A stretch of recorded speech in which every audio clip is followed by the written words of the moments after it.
Medical science की दुनिया इतनी तेजी से तरक्की कर रही है कि वो दौर भी दूर नहीं जब शायद इंसान अमर होने का तरीका ढूंढ ले। खैर, फिलहाल अमर होने की दवाई तो नहीं, मगर मेडिकल जगत ने एक ऐसा करिश्मा कर दिखाया है जिससे बहुत लोगों की जिंदगी संवर जाएगी। इसे मेडिकल साइंस की दुनिया में एक ऐतिहासिक कदम बताया जा रहा है। दुनिया में ऐसा पहली बार हुआ है कि किसी मरीज की कोशिका यानी सेल्स को लेकर उसके लिए नया 3D प्रिंटेड अंग बनाया गया हो। अमेरिका में एक कंपनी है जिसका नाम है 3D बायोथेरेप्यूटिक्स। इसके वैज्ञानिकों ने 20 साल की एक महिला की कोशिकाओं से उसके लिए नया 3D प्रिंटेड कान बना दिया है। इस ट्रांसप्लांट की घोषणा 2 जून 2022 यानी कल ही हुई है। कार्नेगी मेलन में biomedical engineering researcher Adam Feinberg ने कहा कि ये एक बड़ा काम हुआ है और अब ये तकनीक आशंकाओं पर नहीं बल्कि पुख्ता तौर पर इंसानी शरीर में उपयोग की जाएगी। जिस महिला को उसकी कोशिका से बनाया गया 3D प्रिंटेड कान लगाया गया है,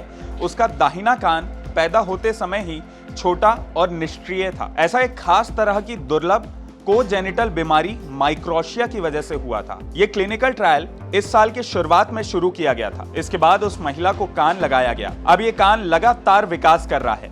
इसके टिश्यू सही आकार में बढ़ रहे हैं।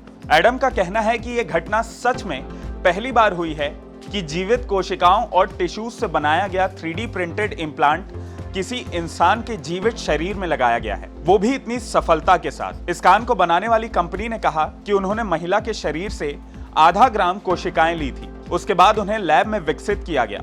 इसके बाद बायो इंक नाम के 3D प्रिंटर से कान को कोशिका और कोलेजन के साथ विकसित किया गया। 3D बायोथेरेप्यूटिक्स के सीईओ डैनियल कोहेन ने एनवाईटी को बताया कि हमने मरीज की बायोप्सी की, उसके बाद हम ये जीवित 3D प्रिंटेड कान बनाने में सफल हो पाए। इस सर्जरी को करने वाले सर्जन आर्तुरो बेनिला ने बताया कि मैंने हजारों बच्चों के माइक्रोशिया को ठीक किया है, लेकिन पहली बार मैंने ऐसी तकनीक देखी। जब मुझे ये सर्जरी करने को कही गई तो मैं तुरंत तैयार हो गया। इस तकनीक से माइक्रोशिया से पीड़ित मरीजों और उनके परिवारों को बहुत राहत मिलेगी। डॉक्टर आर्तुरो बेनिला ने कहा कि इस स्टडी के साथ साथ हमें ऐसे सर्जरी से संबंधित सुरक्षात्मक और नैतिक प्रक्रियाओं को सीखने का भी मौका मिलेगा। इसके अलावा मरीज के शरीर से टिश्यू या कार्टिलेज कोशिका लेकर नए अंग विकसित करने का मौका भी मिलेगा। फिलहाल इस कंपनी द्वारा जो सर्जरी की गई है उसके प्रोसीजर की जांच कई एजेंसियां कर रही हैं, इसलिए अभी तक इस तकनीक को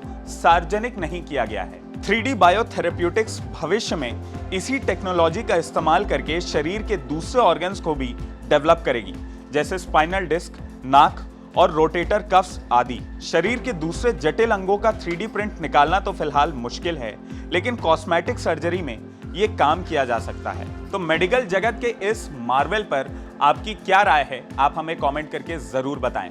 अगर आपको ये वीडियो पसंद आया हो तो इसे लाइक और शेयर करना ना भूलें और IBC 24 के YouTube चैनल खबर विभाग को जरूर सब्सक्राइब करें। नमस्कार।